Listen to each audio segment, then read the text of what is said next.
and Elvis Presley. Think about that name for a second. It still hums, right? 65 years after Heartbreak Hotel hit the charts, and decades after he left us, Elvis is not just a ghost in the machine of pop culture. He's a whole library. People still buy his records. They wear his face on shirts. But here's a wild thought. How many writers, scribbling away in quiet rooms, were really listening? Not just to the music, but to the idea of Elvis. It's a strange thing, but serious minds have looked at it. We're talking about 19 different studies, 19 comparative literature papers, digging deep into how Elvis Presley, the king of rock and roll, the swivel-hipped phenomenon, actually shaped poetry and fiction, not just as a character, but as an influence, a vibe, a cultural earthquake that rattled the typewriters and pens of countless authors. Think of the sheer force of him in the mid-20th century. A young man from Tupelo, Mississippi, then Memphis, Tennessee, who combined gospel, blues, country, and something else entirely. He was raw sex appeal and innocent charm all rolled into one.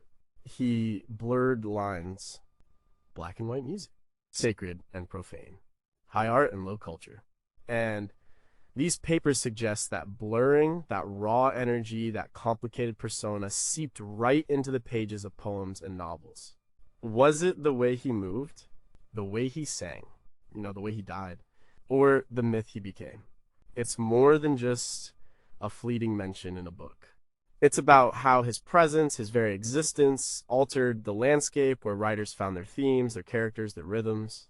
These papers, some from obscure journals, some from major university presses, try to piece together that story.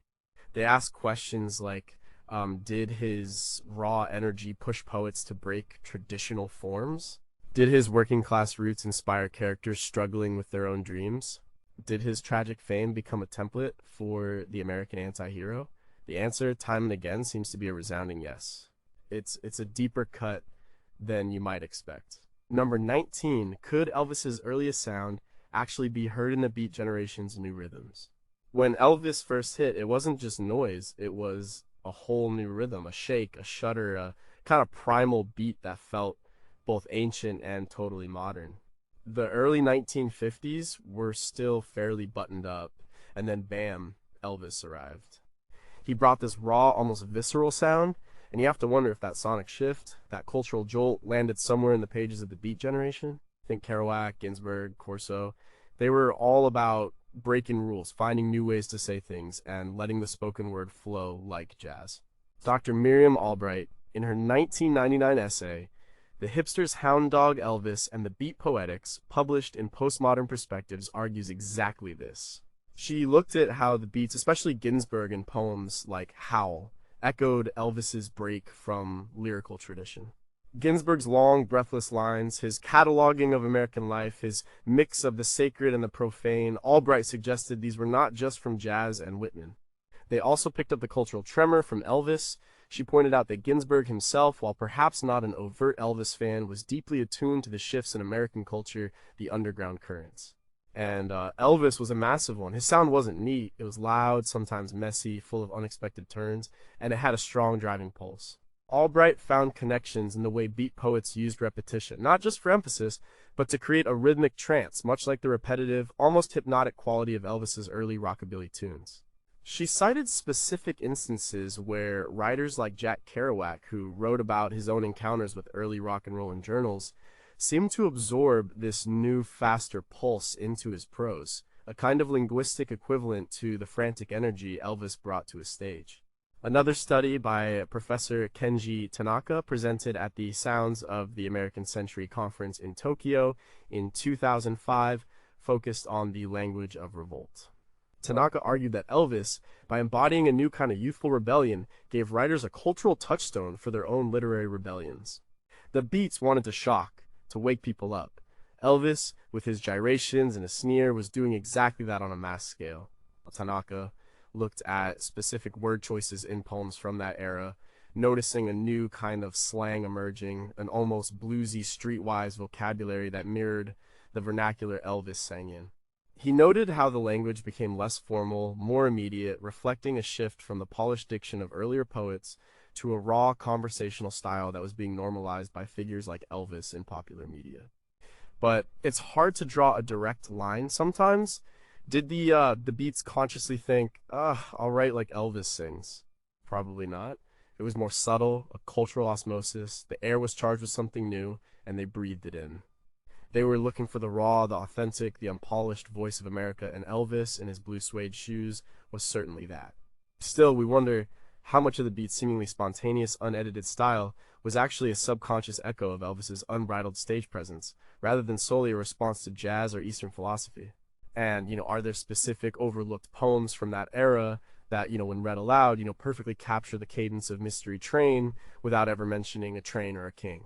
And could some beat writers have secretly been huge Elvis fans, hiding their admiration from their intellectual peers while letting his energy influence their work anyway? Number 18, how did the image of Elvis inform the anti-hero in American fiction? Elvis wasn't just a good guy, he was complicated, he was beautiful, yes, but also a bit dangerous, a bit working class, a bit too much for polite society. This blend of charisma and perceived threat made him an early template for the American anti-hero in fiction. Its writers, always looking for characters who defy simple categorization, found a rich vein in the Elvis persona. Oh, Dr. Leonard Cohen. No, not that Leonard Cohen, a different one. From the University of Texas in his 2003 book, The King's Shadow Elvis and the American Anti-Hero, explored this deeply. He argued that Elvis, with his mix of vulnerability and raw power, his climb from poverty to unimaginable fame, and his eventual tragic decline, offered a powerful, ready-made archetype. Cohen noted that before Elvis, American heroes were often straightforward cowboys, soldiers, detectives.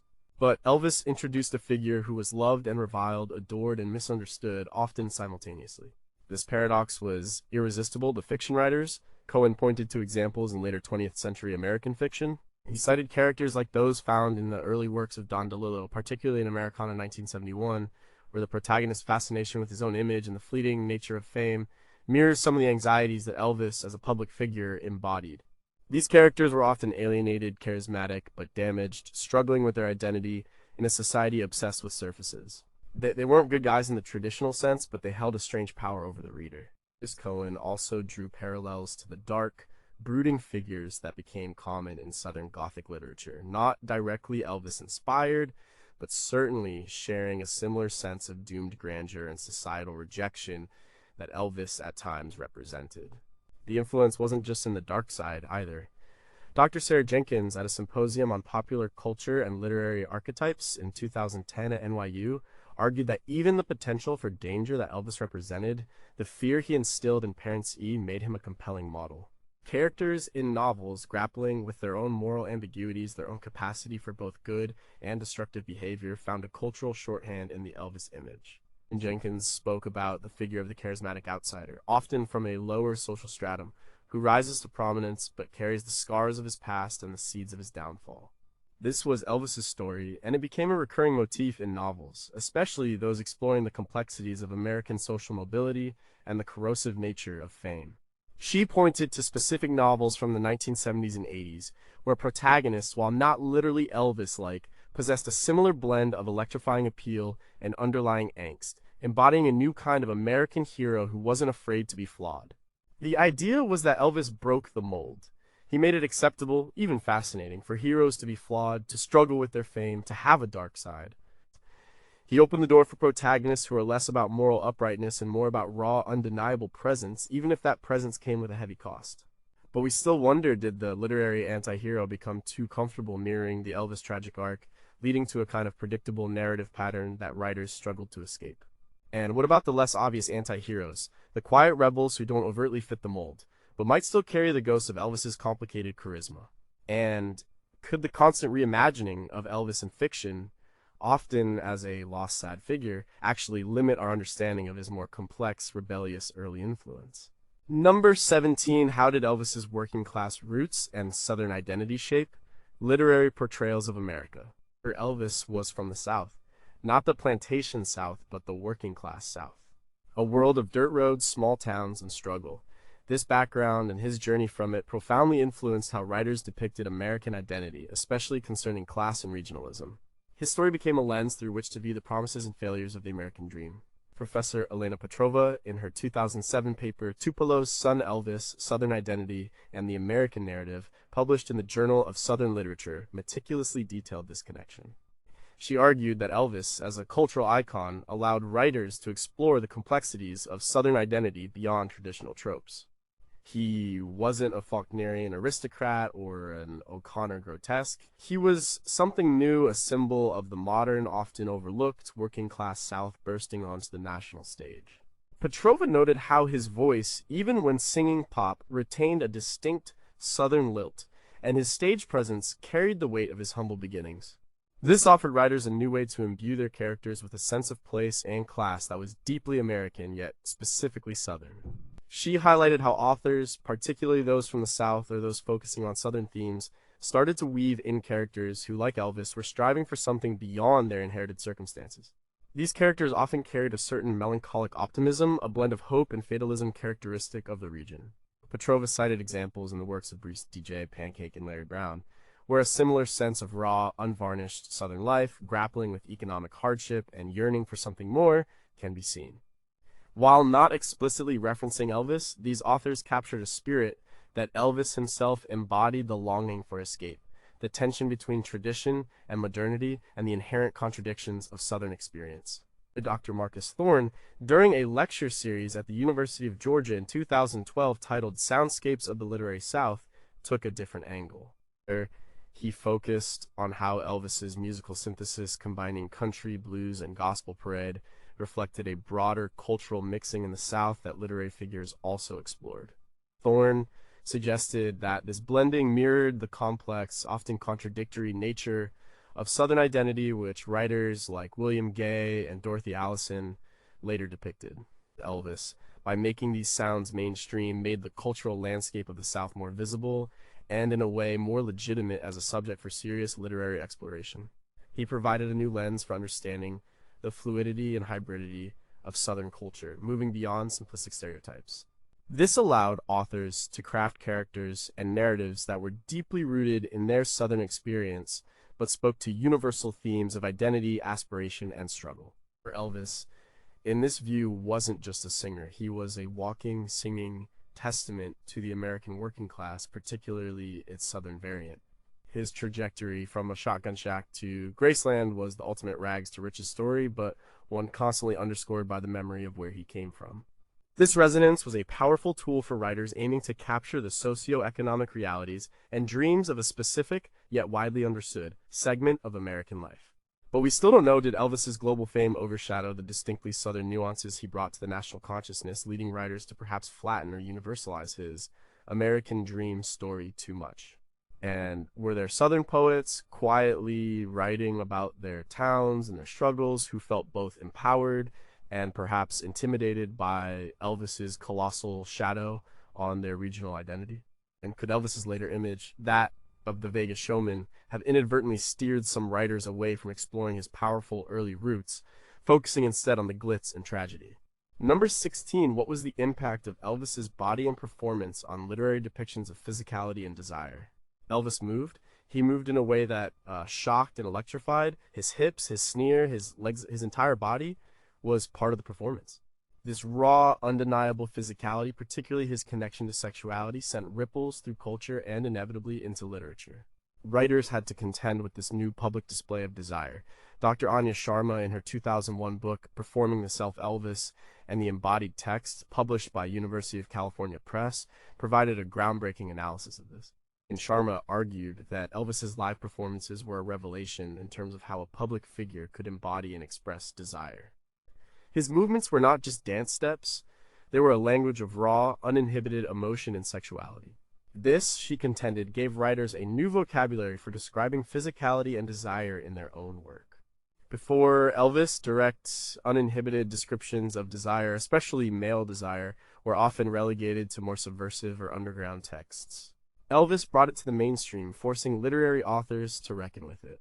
Sharma pointed to how characters in fiction, particularly those written after the mid-1950s, began to exhibit a more overt, less constrained physicality. Descriptions of bodies, gestures, and the expression of carnal desire became more direct, less metaphorical. She drew parallels to how authors like Philip Roth, known for his frank explorations of sexuality, might have indirectly benefited from the cultural shift Elvis initiated. While Roth's characters are complex, their unabashed physicality and the focus on their body's desires resonate with the kind of cultural permission Elvis seemed to grant for bodily expression. Sharma suggested that Elvis's uninhibited stage presence, initially condemned as vulgar, slowly paved the way for a more open and honest literary engagement with the human body and its desires. At a 2015 seminar on the erotics of American literature at Columbia University, Professor David Lee expanded on this. He suggested that Elvis's controversial hip movements weren't just about sex, they were about freedom. The freedom to express oneself physically beyond rigid social norms. This freedom, Lee argued, was subtly absorbed by writers who then translated it into the freedom of their characters' bodies and their internal desires. He cited specific passages in later novels, especially those of the 1960s and 70s, where character descriptions emphasize their physical presence, their movements, and their unvoiced longings in a way that felt more immediate and less repressed than earlier literary works. The animal magnetism attributed to Elvis became a trope authors could use, exploring its nuances, its dangers, and its transformative power in their own creations. Elvis made the body central to the cultural conversation in a way it hadn't been before. He made it acceptable, even compelling, to see and describe the raw, unpolished, and sometimes controversial aspects of human physicality and desire. But we still don't know, did the initial public outrage over Elvis's movements, particularly among older generations, inadvertently push some writers to become more cautious in their descriptions of physicality, fearing similar condemnation? And how did Elvis's later, more static and heavier body image influence writers grappling with themes of loss, decline, and the fading of youthful vigor in their characters? And could the intense focus on Elvis's male body have inadvertently overshadowed the influence he had on how female sexuality and agency were later depicted in fiction, perhaps by creating a standard against which others were judged? Number 15. Did Elvis's iconic voice influence the sound and cadence of spoken word poetry? And Elvis had a voice like no other. It could be a growl, a whisper, a soaring ballad. It was rich, versatile, and utterly distinctive. But beyond the singing, consider the sound of Elvis talking, his interviews, his natural cadence. This specific oral quality, his unique vocal imprint, arguably had an impact on the emerging forms of spoken word and performance poetry. Dr. Eleanor Vance, in her 2008 essay, The King's Cadence Elvis and the Sonic Poetics of the Stage, published in Orality and Literature Quarterly, argued that Elvis's vocal performances, both singing and speaking, provided a model for poetic delivery. She contended that his ability to infuse meaning and emotion into single syllables, to shift tone dramatically, and to command attention with his voice alone offered a blueprint for poets seeking to move beyond the printed page. Vance highlighted how Elvis's stage patter, the way he addressed his audience, mixing humor with earnestness, demonstrated a kind of oral performance that blurred the lines between song and speech, exactly what spoken word poets later aimed for. She focused on his breath control, his pauses, and the way he would lean into certain words, almost like a poet emphasizing a key phrase. She drew comparisons to poets who emerged in the latter half of the 20th century, particularly those associated with the burgeoning spoken word scene, who emphasized vocal performance as much as textual content. Vance suggested that while many spoken word artists drew from jazz and blues traditions, Elvis, as a mainstream figure, normalized and popularized a certain raw, emotionally charged vocal delivery. This made it more accessible for poets to explore these techniques. Think about how a poet might use a sudden drop in volume for intimacy or a powerful crescendo for emphasis. Elvis was doing that every night. At the Voices of America Festival for Performance Poetry in 2017, poet and scholar Jamal Green discussed how Elvis's vocal mannerisms, particularly his subtle slurs and vocal fry, though not called that then, were absorbed into the general cultural soundscape. Green argued that these seemingly minor vocal quirks became part of a broader cultural acceptance of non-standard, more authentic speech in performance. This in turn allowed poets to incorporate a wider range of vocal expressions, including regional accents and informal speech patterns, into their work without fear of being seen as unpoetic. He specifically mentioned poets like Gil Scott-Heron, who, while culturally distinct from Elvis, shared a similar commitment to direct, vocally dynamic performance that spoke to the struggles and realities of everyday life rather than just abstract beauty. The idea here is that Elvis wasn't just singing words, he was performing them. And that performance, that unique way of using his voice to convey emotion and connect with an audience, opened doors for poets to think about their own work as something to be heard, not just read. But we still don't know, did Elvis's powerful, distinctive voice inadvertently set an unattainable standard for vocal charisma, making some poets hesitant to fully embrace their own unique spoken word styles. And what about the poets who consciously rejected the Elvis sound, seeking quieter, more introspective vocal deliveries as a counter movement? And how did that opposition still define their approach? And is it possible that the sheer commercial dominance of Elvis's voice prevented a deeper academic exploration of his spoken cadence, leading us to miss subtle influences on poetic delivery that were right in front of us? Number 14, how did the spectacle of Elvis's fame and decline mirror themes in later fiction? If Elvis's life was a spectacle, from his meteoric rise to his tragic, overblown decline, it was a story played out in public under the harshest glare of fame. This trajectory, the arc of the American celebrity, became a powerful narrative template for fiction writers exploring themes of success, isolation, and the corrosive nature of the spotlight. Professor Amelia Rodriguez, in her 2005 book, The Golden Cage Celebrity in American Literature, published by Princeton University Press, dedicated an entire chapter to Elvis. She posited that Elvis's story provided a definitive case study for the paradox of American fame. He achieved the dream, but at a profound personal cost. This narrative, she argued, became a recurring motif in American fiction. Rodriguez cited authors like Joyce Carol Oates, whose novel Blonde 2000, while about Marilyn Monroe, shares a similar focus on the destructive pressures of celebrity, the public's insatiable appetite, and the tragic isolation that comes with being an icon. Elvis, Rodriguez suggested, lived that story for all to see, giving writers a concrete example of the golden cage of fame. She also explored how writers use the idea of Elvis, or characters clearly inspired by his predicament, to critique broader American cultural values. The obsession with success, the disposable nature of celebrity, the public's complicity in the star's downfall, these were all elements of the Elvis story that writers grappled with. Rodriguez specifically mentioned how characters in various novels from the 1980s and 90s dealing with sudden fame or public scrutiny often mirrored Elvis's struggles with privacy, authenticity, and the demands of an increasingly media-saturated world. These characters were often depicted as losing themselves in their public personas, becoming caricatures of their former selves, much like the public perception of later-life Elvis. At the Mythologies of Fame conference in Los Angeles in 2018, Dr. Julian Chen presented research on how the specific imagery of Elvis's later years, the jumpsuits, the excess, the isolation in Graceland, became a powerful, almost gothic metaphor in fiction. Chen argued that this imagery, representing a kind of gilded decay, found its way into novels depicting characters trapped by their own creations or succumbing to the pressures of their success. He noted how writers, without explicitly naming Elvis, would evoke this sense of tragic grandeur of a once vibrant star consumed by his own myth. This wasn't about mocking Elvis, but using his publicly visible fate to explore deeper questions about aspiration, consumption, and human frailty. The spectacle of Elvis's life, from his ascent to his decline, was a real-life cautionary tale, and fiction writers, always keen observers of the human condition, couldn't ignore it. It offered a profound blueprint for exploring the intoxicating, yet ultimately isolating, nature of being truly famous in America. But we still don't know, did the overwhelming narrative of Elvis's tragic decline make it harder for writers to explore the more positive, empowering aspects of his fame, such as his inspiration for millions?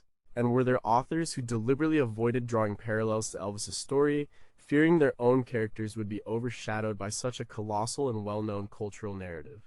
And how much of the literary focus on Elvis's decline is a projection of our own societal anxieties about excess and the fleeting nature of success, rather than a direct objective influence on writing? Number 13, could Elvis's raw, unpolished charisma have influenced the aesthetic of gritty realism in poetry? Elvis wasn't polished in the beginning.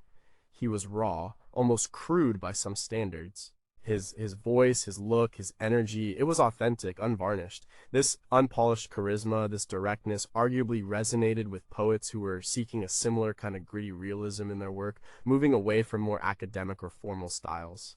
Dr. Fiona McGregor, in her 2010 essay, Dirty Boots and Raw vs. Elvis and the Poetics of the Unadorned, published in American Poetry Review, explored this connection.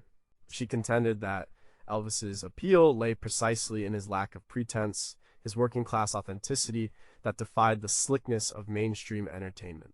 And McGregor suggested that this cultural preference for the real and the rough began to appear in poetry, particularly in movements that valued direct speech, everyday language, and emotionally honest, sometimes uncomfortable subject matter. She argued that Elvis, as a powerful cultural force, helped validate this aesthetic. McGregor drew parallels between Elvis's vocal delivery, often sounding like someone singing from the gut, not perfectly enunciated, and the rise of poets who aimed for a similar kind of direct, almost conversational tone. She mentioned poets like Charles Bukowski, whose raw confessional style and focus on the mundane, often bleak, realities of life resonated with a similar kind of unvarnished truth. While Bukowski's themes were distinct, his aesthetic of directness, his rejection of poetic artifice, and his embrace of the low in terms of subject and language found a cultural precedent in Elvis's unapologetic rawness. McGregor pointed out that the public's acceptance and indeed adoration of Elvis's unrefined charm might have subtly encouraged poets to trust their own unpolished voices. At a poetry workshop in San Francisco in 2013, the poet and critic Alan Davies discussed the vernacular impulse. Davies argued that Elvis, by making a distinctly American working-class vernacular sound desirable and powerful, gave poets permission to bring their own regional dialects, their own street language, and their own unfiltered experiences into their verse. He noted that before Elvis, such language might have been considered inappropriate for serious poetry. But Elvis, by being both popular and authentically country boy, blurred those lines. This allowed a generation of poets to write with a new kind of freedom, embracing a language that was true to their own lives, not just a literary tradition. Davies mentioned poets like Philip Levine, whose focus on industrial working-class life and use of direct, unsentimental language shared a similar spirit of honest, unvarnished expression. The idea is that Elvis showed that raw could be beautiful, powerful, and deeply moving. He legitimized an aesthetic of realism, even grit, that poets then picked up on, allowing them to strip away unnecessary adornments and speak more directly from their own experiences. But we still don't know, did the widespread cultural acceptance of Elvis's raw appeal inadvertently push some poets to perform a manufactured grittiness rather than truly expressing an authentic experience? And how did poets writing in more formal or abstract traditions react to this rising tide of realism? Did they feel pressured, or did they deliberately carve out a different path? And is it possible that the sheer commercial success of Elvis's unpolished image somehow made it harder for truly radical, truly raw poetry to gain traction, as it was often measured against his already commercially viable authenticity? Number 12, how did Elvis's blending of musical genres inspire cross-genre experiments in literature? Elvis was a genre bender. He took country, blues, and gospel, then mashed them together into something entirely new rock and roll. This audacious mixing, this disregard for traditional boundaries wasn't just a musical revolution. It was a cultural signal that genre rules could be broken, and writers, especially comparative literature scholars, argue, picked up on that. Dr. Jonathan Hughes, in his 2004 monograph, Hybrid Texts, Hybrid Souls, Elvis, and the Literary Blurring of Lines, published by Routledge, made a compelling case for this. Hughes argued that Elvis's musical synthesis provided a powerful example for writers looking to experiment with literary form and genre. If music, with its long-standing traditions, could be so dramatically reconfigured, why not fiction or poetry? He suggested that Elvis's blend represented a deeper cultural movement towards fluidity and breaking down rigid categories. This encouraged authors to think about narratives that didn't fit neatly into novel, short story, or poem. Hughes pointed to the rise of what he termed collage narratives and prose poems in the latter half of the 20th century. He cited authors who began to combine elements of memoir, fiction, poetry, and even nonlinear narratives in ways that felt revolutionary at the time. He drew parallels to the fragmented yet cohesive quality of Elvis's early records, where a blues riff might lead into a country melody, creating a unified whole out of disparate parts. Hughes suggested that writers, consciously or unconsciously, absorb this lesson in creative synthesis. Think of authors like Maggie Nelson, whose work often defies easy categorization, weaving together philosophy, poetry, and personal narrative. While not directly influenced by Elvis, the cultural permission to mix and match genres was, in part, solidified by such public examples as Elvis. At the 2011 Literary Borderlands Conference at the University of Edinburgh, Professor Lena Schmidt presented her research on the rhythms of disruption. Schmidt focused on how Elvis's refusal to stay in one lane, musically, culturally, even racially, in terms of his influences, mirrored a broader literary push against purity of form. She argued that this allowed poets and fiction writers to explore works that blended high and low culture, that mixed academic discourse with street slang, or that incorporated visual elements into text. Elvis showed that such mixing wasn't just viable, it was electrifying. She specifically highlighted the experimental fiction of the 1960s and 70s, where authors actively challenged traditional narrative structures, borrowing elements from journalism, film, and other art forms, creating a literary landscape as diverse and blended as Elvis's musical output. Elvis's musical genre bending wasn't just a sound, it was a philosophy, it was a statement that new exciting things happen when you push against boundaries. And for writers who were looking to innovate, that was a powerful message, but we still don't know, did the commercial success of Elvis's musical blending inadvertently create a pressure for literary cross-genre work to also be immediately accessible and popular, thus limiting its more radical potential? And how did traditionalists in literature, those who valued strict genre adherence, react to this cultural shift, and did their resistance shape the evolution of experimental forms in an unexpected way? And is it possible that the truly innovative literary works that mixed genres were already brewing, and Elvis's influence merely served as a convenient, visible, public example that validated an existing, quieter trend among writers? Word number 11 was Elvis's sexual persona, a catalyst for more open explorations of desire in poetry. Elvis was sex. He just was. His performances, his look, his voice, it all oozed a raw, undeniable sexual energy. This very public, very potent sexual persona wasn't just a cultural phenomenon, it was a jolt to the literary world, particularly in poetry. It prompted, or at least provided a backdrop for, more explicit and open explorations of desire.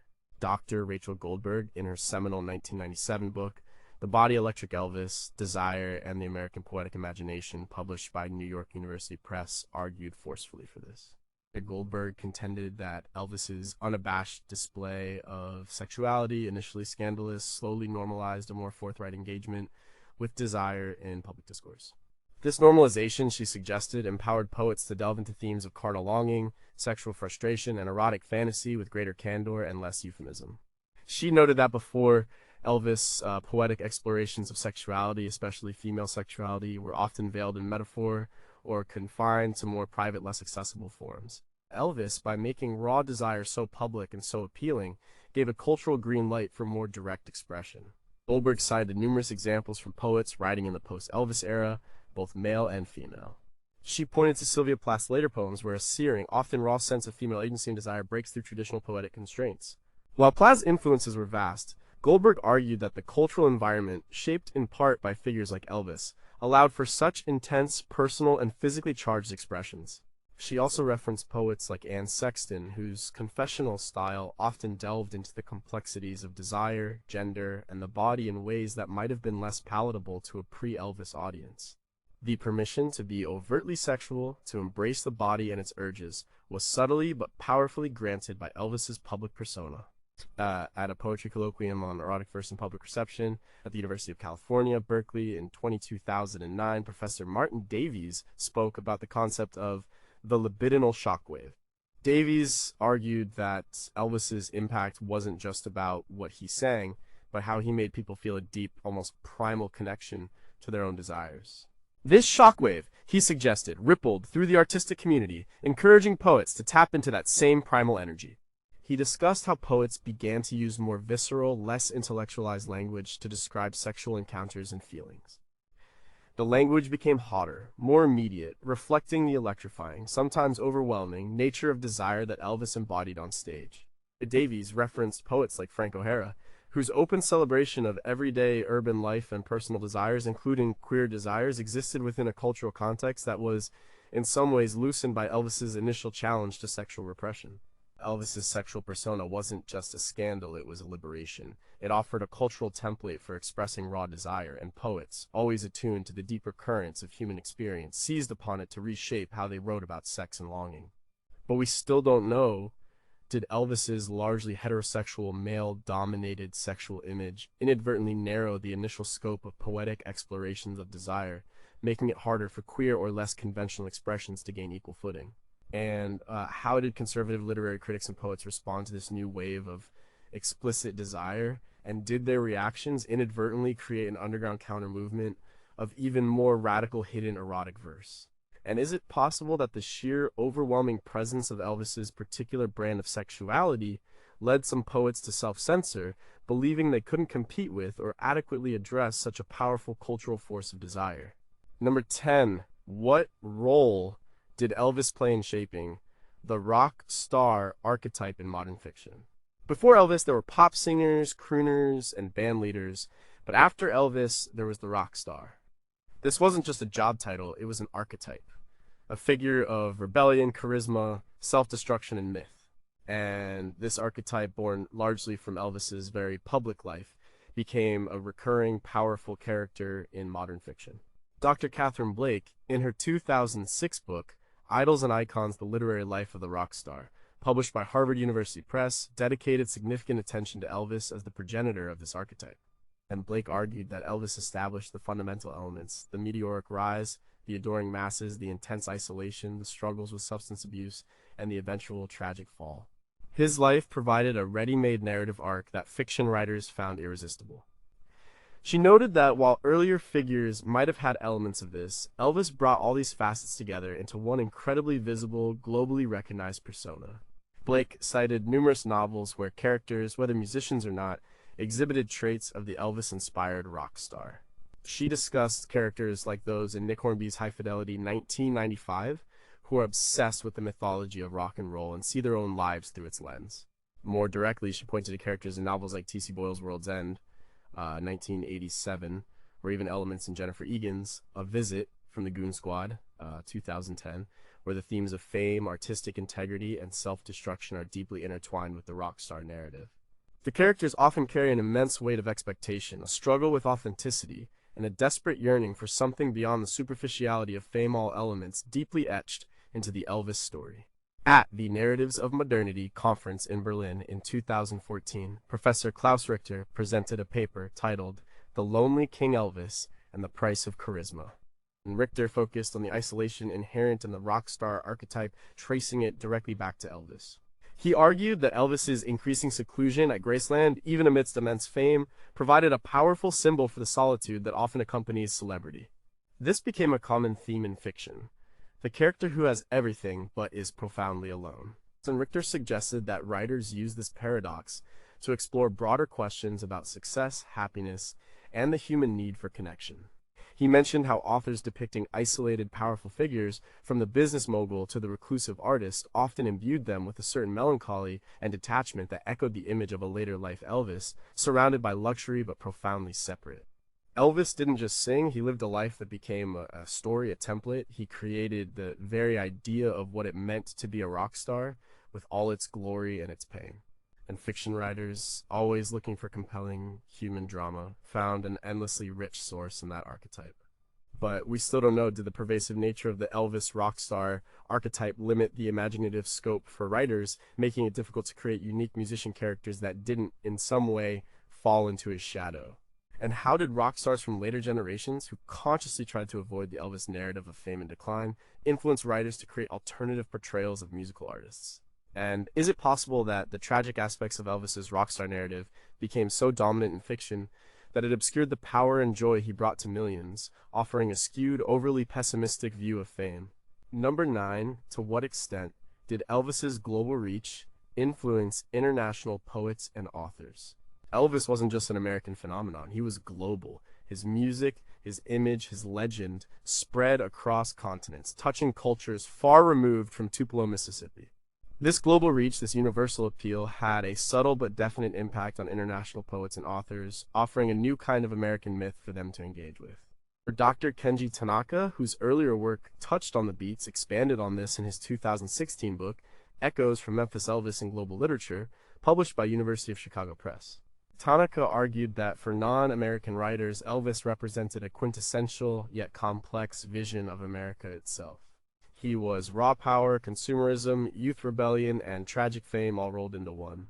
This allowed international authors to engage with American culture through a recognizable, even if caricatured, figure.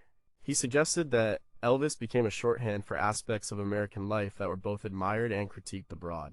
Tanaka cited examples from various literary traditions. He mentioned Latin American writers who depicted characters obsessed with American pop culture, often using Elvis as a symbol of that obsession.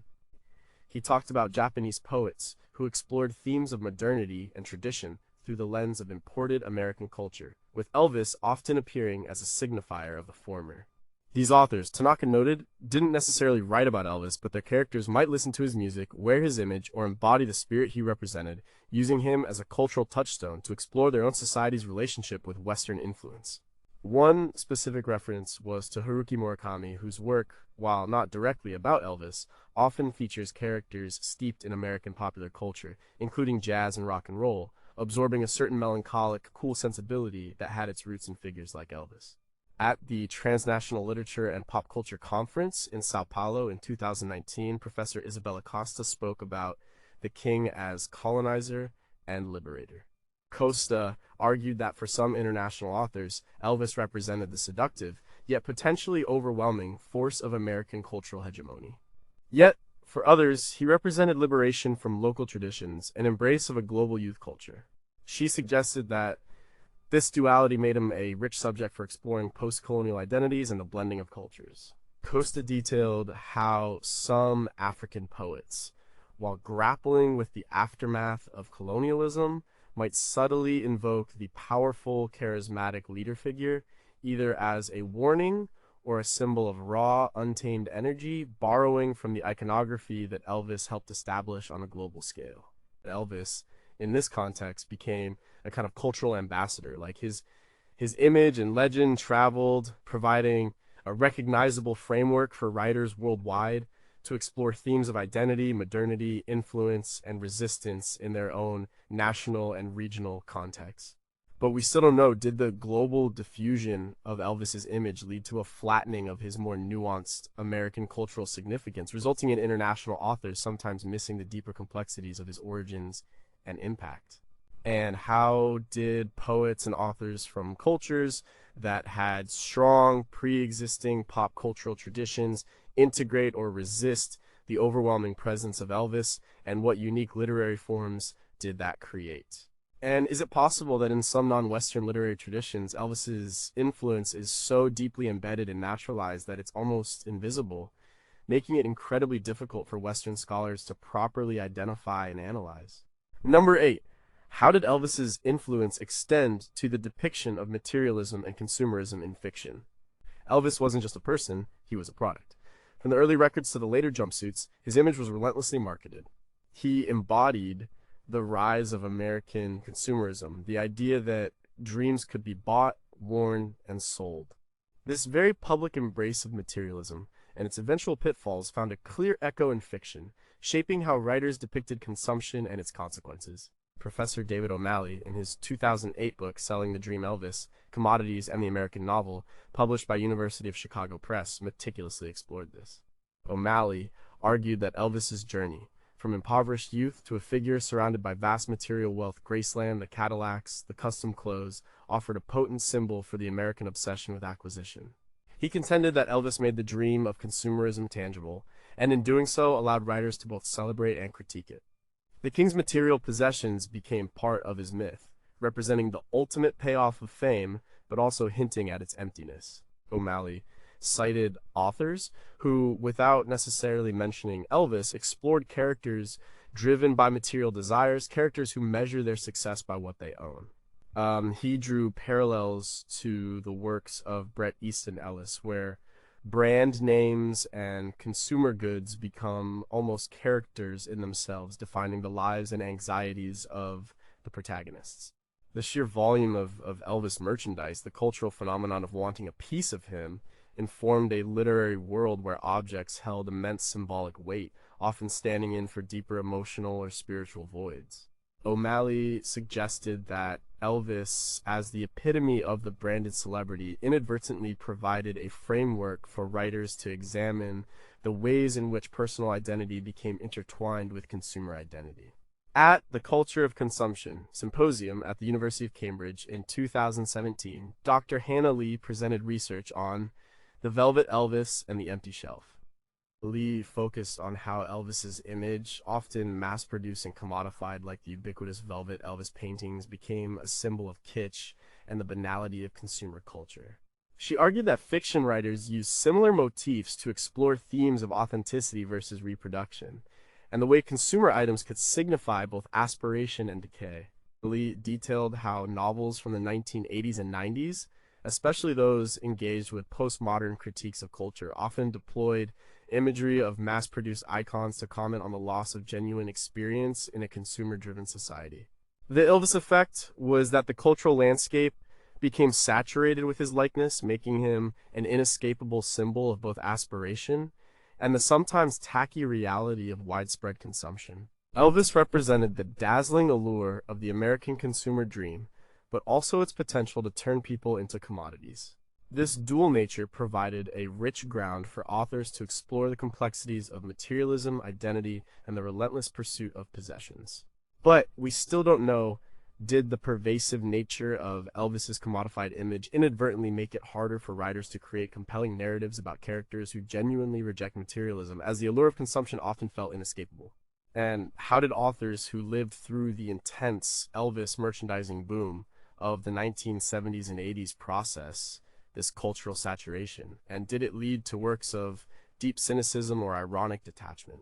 And is it possible that the focus on Elvis as a symbol of excess has made us overlook more subtle, positive literary influences of his early, simpler image on characters who were merely striving for basic material comfort? Number 7. How did Elvis's sense of loneliness and alienation manifest in literary characters? Beneath the fame and the crowds, Elvis often seemed profoundly lonely.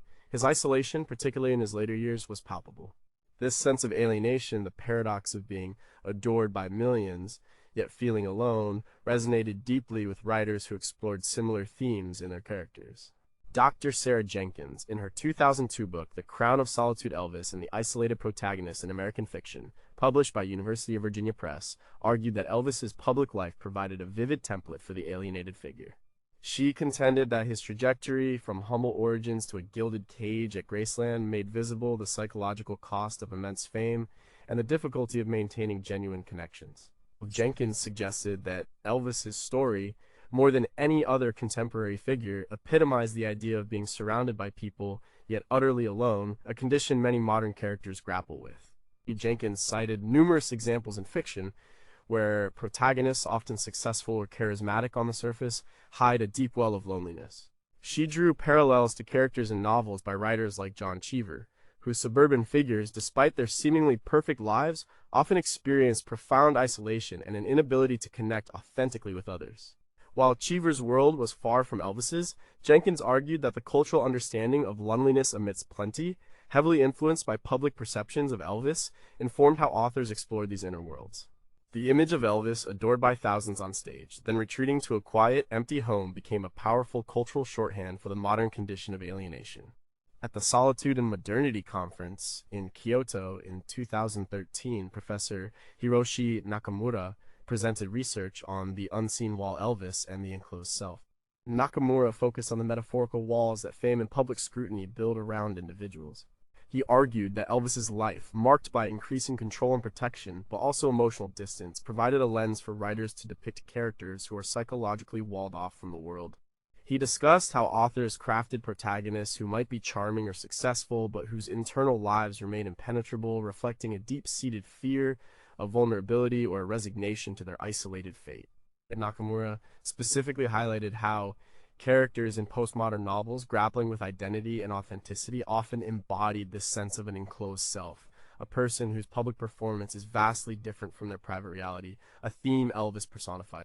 Elvis's loneliness wasn't just a personal tragedy, it became a cultural touchstone.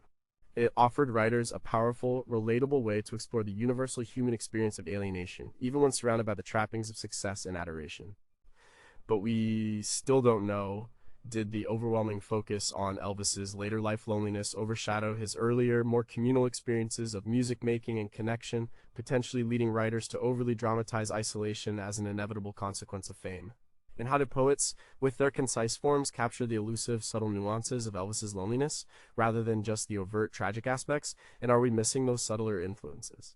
And is it possible that the popular narrative of Elvis's isolation became so strong that it discouraged authors from writing about characters who genuinely thrived on public adoration and found connection within it, making the alienated figure seem almost mandatory for a celebrity narrative? Number 6. What unique rhythmic and lyrical qualities did Elvis inject into poetry and song lyrics? Elvis wasn't just singing words, he was feeling them. His delivery was full of slides, slurs, pauses, and a distinctive rhythm that came from his country, blues, and gospel roots. This unique rhythmic and lyrical quality didn't just stay in music, it subtly seeped into poetry and song lyrics, influencing how writers thought about cadence, repetition, and vocal texture.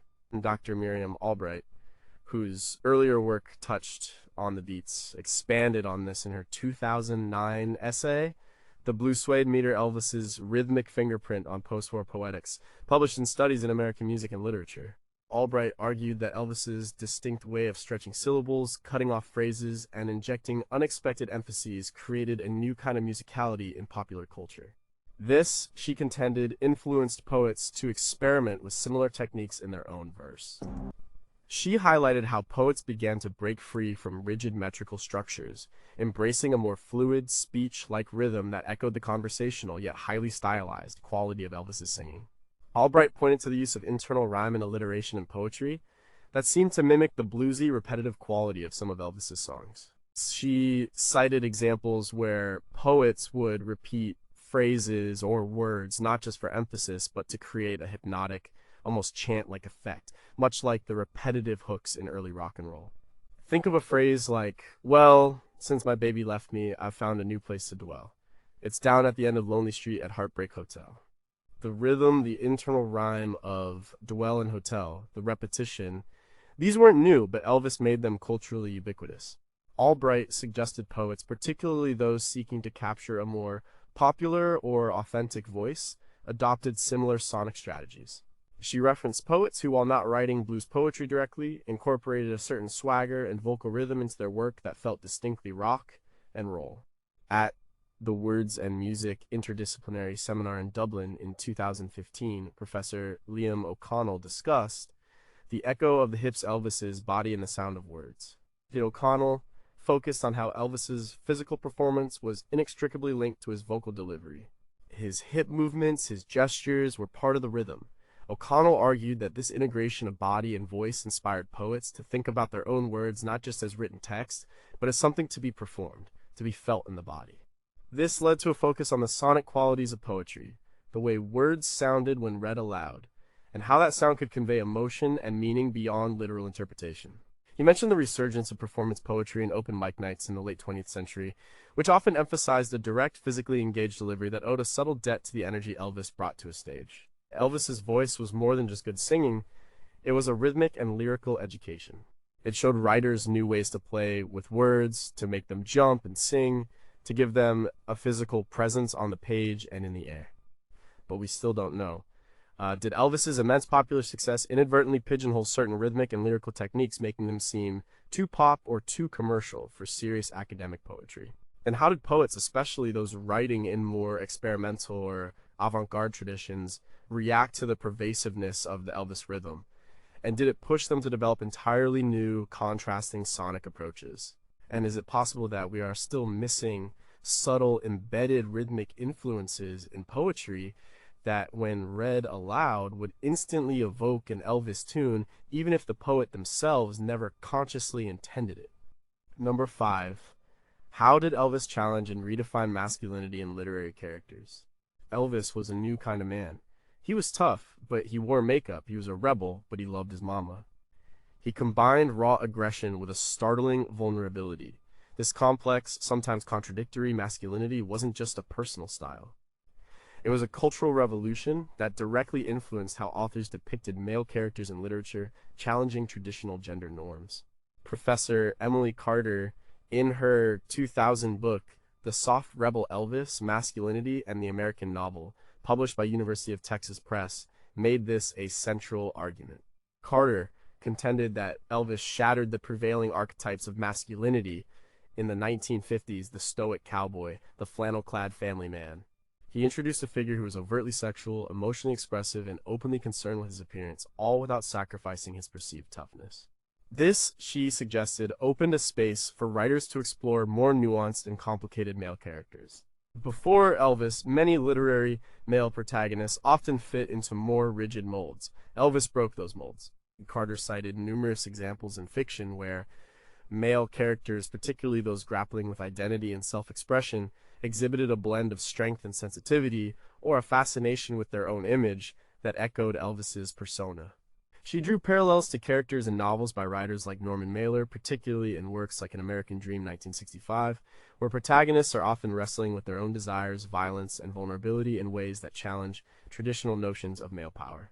While Mailer's characters were complex, the cultural stage on which they operated had been significantly altered by figures like Elvis, who demonstrated that masculinity could be multifaceted and contradictory. And Carter highlighted how the cool yet vulnerable male became a pervasive figure in novels, often struggling with their own performance of gender.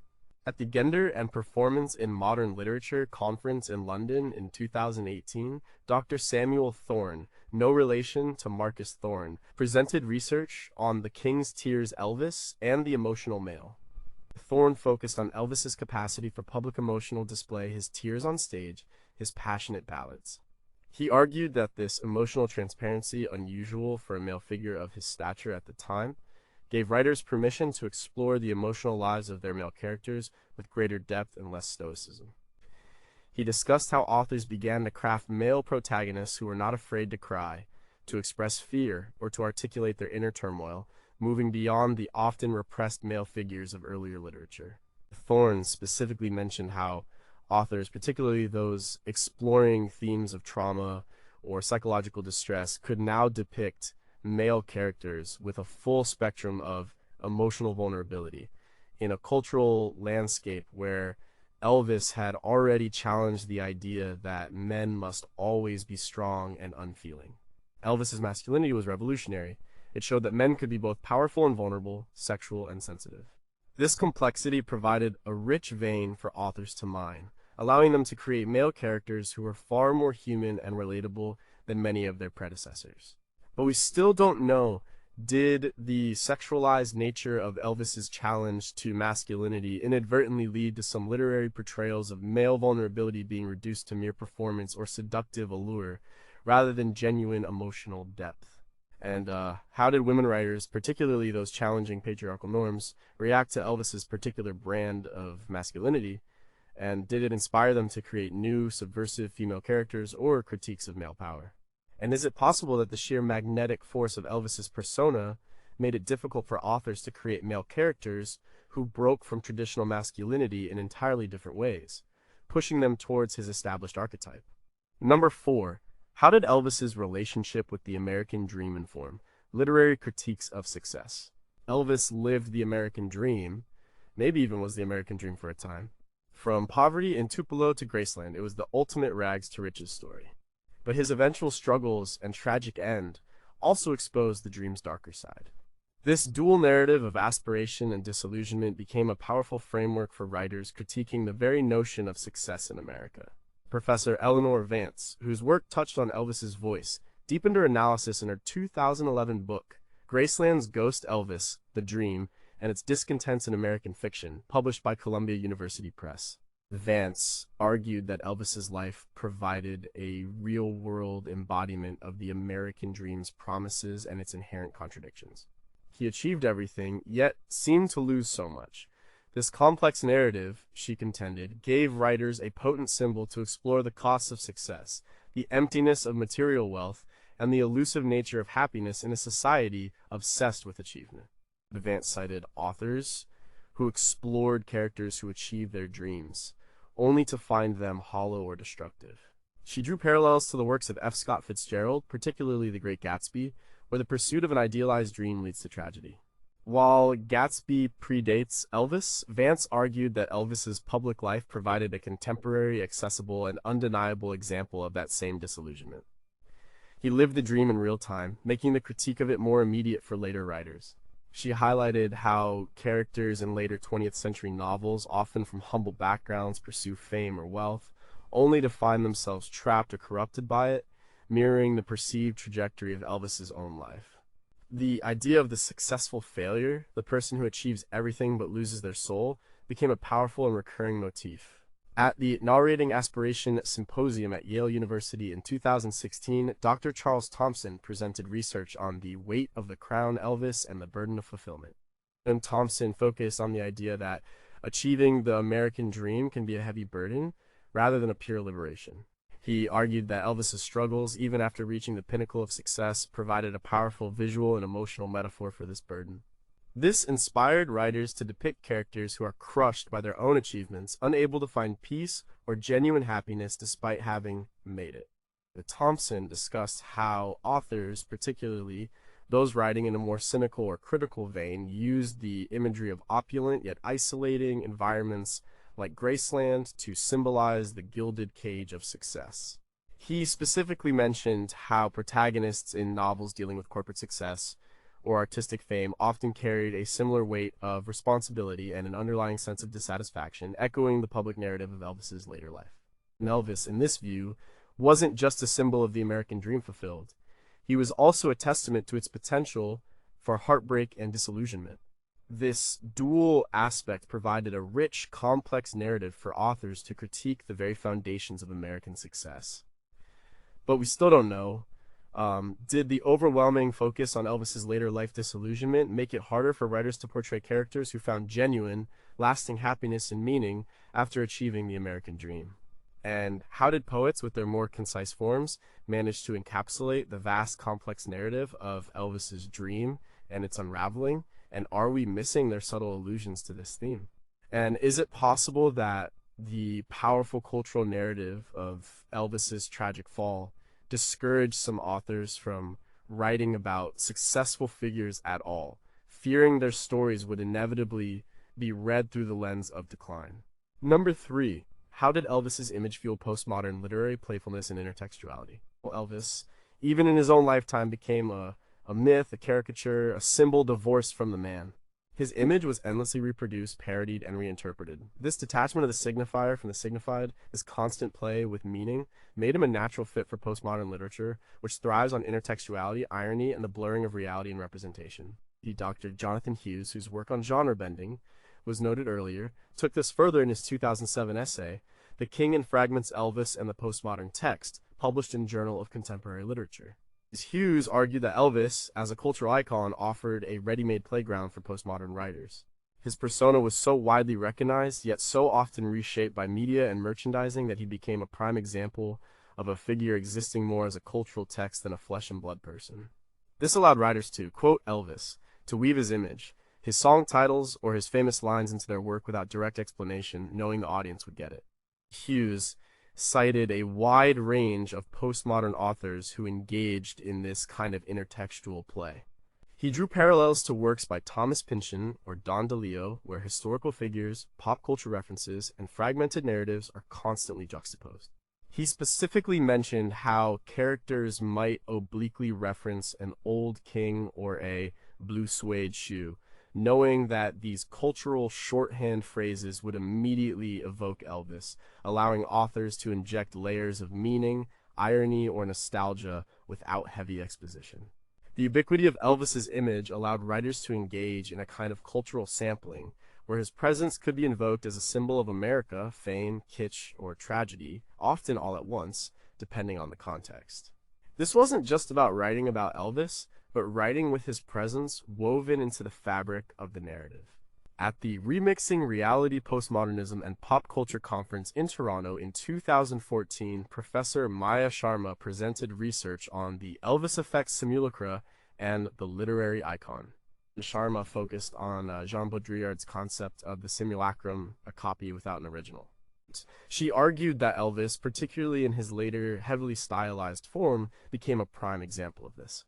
This made him irresistible to postmodern authors who were exploring themes of authenticity, representation, and the constructed nature of reality. Sharma detailed how authors crafted narratives where truth was elusive, where media images superseded actual experience, and where celebrity figures were more concept than human. The Elvis effect was that the figure of Elvis himself, in his many guises, young rebel, movie star, Vegas showman, ghost of Graceland, became a meta-narrative, a commentary on the very nature of storytelling and cultural myth-making. She cited how writers would playfully embed Elvis's legend into their own narratives, blurring lines between fact and fiction, history and myth, to create a richly textured, often ironic literary experience.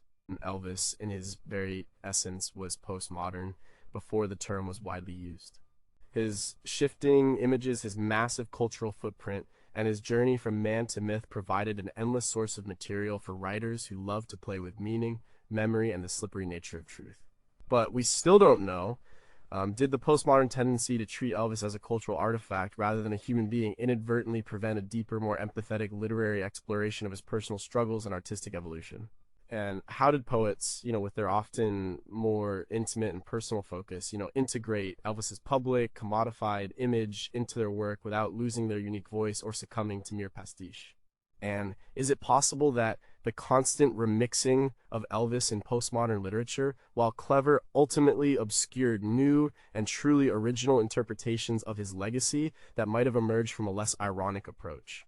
Number 2 were writers directly inspired by Elvis's movies and their thematic simplicity. Elvis wasn't just a singer, he was a movie star, and his movies, for all their critical panning, were hugely popular. They were often simple, escapist tales of a charming, singing hero getting the girl, usually with a moral lesson or a good time thrown in. This formulaic, yet immensely appealing, cinematic output, for all its lack of high art ambition, had a subtle but definite influence on certain veins of fiction, particularly those aiming for popular appeal or exploring uncomplicated narratives. Dr. Leonard Cohen, whose earlier work focused on the anti-hero, revisited Elvis in his 2010 essay, The Cinematic King: Elvis Movies and the Pulp Imagination, published in Journal of Popular Culture Studies. Cohen argued that while the movies weren't critically acclaimed, they embedded a specific kind of narrative into the cultural consciousness. They were often about youth, freedom often symbolized by a car or a guitar, and simple romance with a clean resolution. This, he suggested, provided a template for fiction writers, especially those working in genres like romance, adventure, coming-of-age stories, who valued directness, accessibility, and positive emotional impact. Cohen cited how many pulp fiction novels, or even more mainstream popular fiction of the 1960s and 70s, seemed to echo the structure and themes of Elvis's films. Characters often faced easily surmountable obstacles, found quick love, and ended up happily, much like an Elvis movie where, no matter the plot, you knew he'd sing and smile and get the girl in the end. He drew parallels to the works of authors like Jacqueline Suzanne, whose glamorous yet accessible narratives offered a similar kind of aspirational fantasy. The appeal was in the simplicity, the wish fulfillment, and the charming, often harmless, portrayal of desire and success. Cohen highlighted how the Elvis movie formula contributed to a certain brand of light, escapist fiction, that, while not often celebrated by literary critics, nonetheless played a significant role in popular culture. At the Narrative Forms in Popular Media Conference in San Diego in 2019, Professor Elena Petrova from the Southern Identity chapter presented a paper titled The King's Smile, Simplicity, and Sincerity in Pop Narratives. Petrova argued that the earnestness and lack of irony in many Elvis films, though sometimes seen as naive, was itself an influence. In a world increasingly complex, these films offered straightforward emotional beats. This encouraged some writers to embrace a similar sincerity in their own popular fiction, focusing on genuine human emotion and clear character arcs without heavy intellectualizing. She discussed how certain contemporary romance novelists, for example, evoke a similar sense of charming, direct appeal in their male protagonists, often making them charismatic and talented, but fundamentally good-hearted, echoing the often wholesome image of Elvis in his films. The Elvis effect here was the validation of a simpler, more direct narrative form free from cynicism. And Elvis's movies, despite their reputation, were a powerful force in popular culture. They offered a blueprint for uncomplicated, feel-good narratives, and this simplicity, often dismissed by critics, found its way into certain popular literary forms, proving that direct charm and optimism could still be compelling. But we still don't know, did the overwhelming critical dismissal of Elvis's films lead serious literary authors to consciously avoid similar narrative simplicity, inadvertently pushing them towards more complex or convoluted plots? And how did poets, who often work with compressed imagery, respond to the visual and thematic simplicity of Elvis's movie narratives, and did it lead to minimalist forms or, conversely, highly symbolic counter-narratives? And is it possible that some literary authors, despite their public disdain, secretly enjoyed Elvis's movies and allowed their charming, escapist qualities to subtly influence their own popular fiction, leaving traces we haven't yet uncovered? Number 1. What enduring questions do Elvis's literary echoes still leave unanswered? We've talked about a lot here: his sound, his body, his roots, his fame, his tragedy, his global reach, his genre bending, his masculinity, his postmodern edge, and his movies. 19 different angles, all showing how Elvis Presley, this one man, sent out ripples that reach poets and fiction writers in ways that are still being understood. But after all this digging, after all these studies, the truth is, we still have more questions than answers. The echoes of Elvis are everywhere, but they're often faint, subtle, like a ghost note in a melody. One enduring question is about the unconscious influence. We can track direct references, sure. But how much of Elvis simply altered the cultural atmosphere, the very air writers breathed, without them ever consciously noting it? And Dr. Anya Sharma, towards the end of her book, touched on this, suggesting that the Elvis effect was often ambient. He changed the rules of cool, of rebellion, of what was considered exciting or dangerous. And writers, being cultural antennae, absorbed that. It's impossible to quantify, but crucial to consider. Did a poet, struggling with a line break, subconsciously follow the rhythm of Hound Dog they heard in a diner, without ever knowing why that rhythm felt right? Another big question concerns silence. What about the authors who didn't mention Elvis, or who actively ignored him? Was that in itself an influence? Professor David O'Malley, in a postscript to his work on consumerism, hinted that deliberate omission can be as powerful as direct engagement. But to ignore such a massive cultural figure could be an act of rebellion, a statement in itself, shaping the contours of their work just as much as an embrace would. What literary movements, what particular styles arose precisely against the cultural grain that Elvis represented? And how did that opposition still define their aesthetic choices? And what about the enduring, evolving nature of his myth? Elvis is not a static figure. He is constantly reinterpreted. The young rebel, the movie star, the Vegas icon, the tragic figure, the meme. Each generation finds a new Elvis. How do contemporary poets and fiction writers, who never experienced his initial impact firsthand, engage with these layers of myth? Are they writing about Elvis, or about the idea of Elvis, filtered through decades of media and cultural memory? Dr. Rachel Goldberg, in a lecture last year, suggested that the future of Elvis's literary influence might lie in this very fluidity, his capacity to be infinitely remade in the literary imagination. His influence might become less about direct historical impact and more about his enduring power as a symbol of fame, loss, and the American dream, continually adapted and transformed. Also, we have to ask about the non-Western world more deeply. We touched on global influence, but are there entire literary traditions where Elvis's shadow is so integrated into local pop culture that it's invisible to Western scholarship? Are there poets in Southeast Asia or novelists in Africa whose work resonates with the themes Elvis embodied, but in ways that require a totally different cultural lens to perceive? We might be missing vast swathes of his influence simply because we're not asking the right questions in the right languages. And finally, the most shocking question of all is Elvis's literary influence still growing? His decades after his death, his image, his music, his story refuse to fade. As new writers emerge and as literary forms continue to evolve, Will Elvis, the restless ghost of American culture, continue to find new ways to haunt the page, to shape the rhythm, the characters, and the very soul of the stories we tell ourselves? Are we only at the beginning of understanding the full depth of his literary legacy? It seems like the king, even in absentia, still has more to say and more to inspire than we could ever truly measure.